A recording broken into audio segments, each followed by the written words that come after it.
उत्तर प्रदेश की सरकार ने ये बताया कि उनकी हिफाजत की जाएगी उनकी जान की, और जब उनकी फैमिली कह रही है कि उनको स्लो पॉइजन दिया गया है जिसकी वजह से उनकी मौत हुई है, और उनके बड़े भाई जो एमपी हैं वो ये कह रहे हैं कि जिस जेल से अस्पताल को लेकर गए तो वहाँ पर वो कंसर्न डॉक्टर्स नहीं थे जो पॉइजन उनको दिया गया, और उसके बाद उनको फ़ौरन 1 दिन के अंदर या 2 दिन के अंदर वापस हॉस्पिटल जेल भिजा दिया गया, जिससे उनकी मौत वाकई में हुई है। तो मैं ये चाहूँगा कि इसकी एक सही तरीके से इंडिपेंडेंट इंक्वायरी हो, और जो फैमिली कह रही है उसको सीरियस लेने की ज़रूरत है। ये दूसरा ऐसा वाक़या हम देख रहे हैं कि कन्विक्टेड प्रिजनर को जुडिशियल कस्टडी में उनकी मौत हुई है। एक को तो शूट आउट हुआ, अब यहाँ पर स्लो पॉइजन जो उनकी फैमिली कह रही है उससे उनकी मौत वाकई में हुई। सर अब तो मतलब इस पे जो पॉलिटिक्स हो रहा है, राजनीति हो रहा है, इस पे आपका क्या कहना है? क्योंकि देखिए पॉलिटिक्स का सवाल नहीं है, क्या पॉलिटिक्स हो रही है।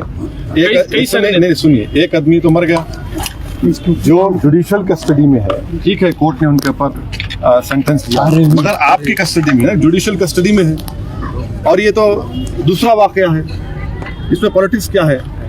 जब जुडिशियल कस्टडी में किसी की मौत हो रही है और उनकी फैमिली उस एप्रीहेंशन का इजहार कर चुकी है, सुप्रीम कोर्ट वो लोग केस डाले हैं, तो इसमें पॉलिटिक्स क्या है भाई? कि एक आदमी की तो मौत हो गई ना, इसमें पॉलिटिक्स करना क्या है? वो तो अपनी जान दे दी, जान चलेगी उनकी, तो पॉलिटिक्स क्या हो रही है? अब जाने की जिम्मेदारी किस पर है?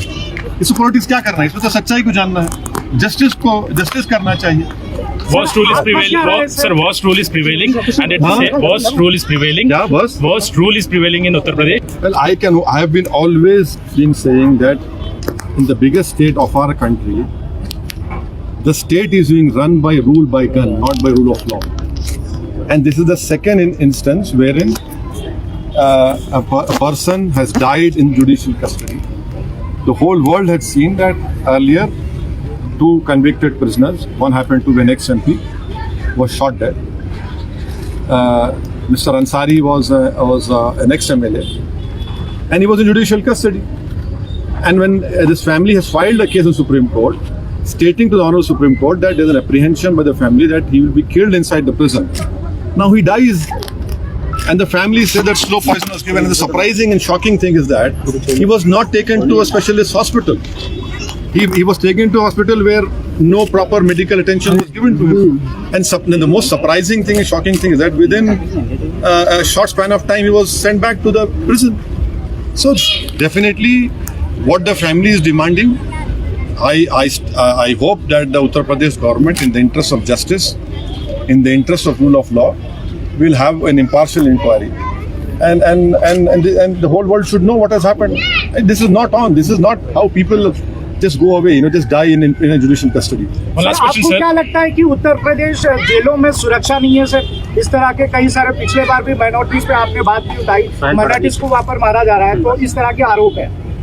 नहीं, आप सवाल आप भी कर रहे हैं, मेरा जवाब भी आप दे रहे हैं, तो सही है बिल्कुल। सर वन लास्ट क्वेश्चन, क्या सुरक्षा नहीं है क्या उत्तर? नहीं, अब देखिए, अगर कोई हथकड़ी में 2 प्रिजनर्स हैं और उनको पुलिस के सामने उनको गोली चला दी जाती है, और अगर कोई वहाँ के मुख्यमंत्री के बारे में कुछ फेसबुक पे अनाप शनाप बकले, तो 48 घंटे में आप पहुँच जाते उसको। ये क्या हो रहा है? कैसे हो रहा है?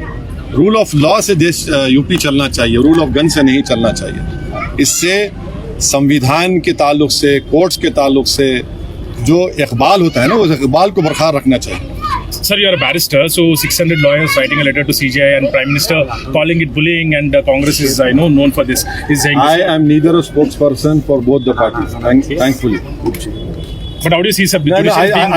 I need not answer on this. I am not a spokesperson for both these parties. They have their own people to answer this. Thank you. Channel को लाइक, शेयर एंड सब्सक्राइब करें और बेल आइकन दबाना ना भूलें।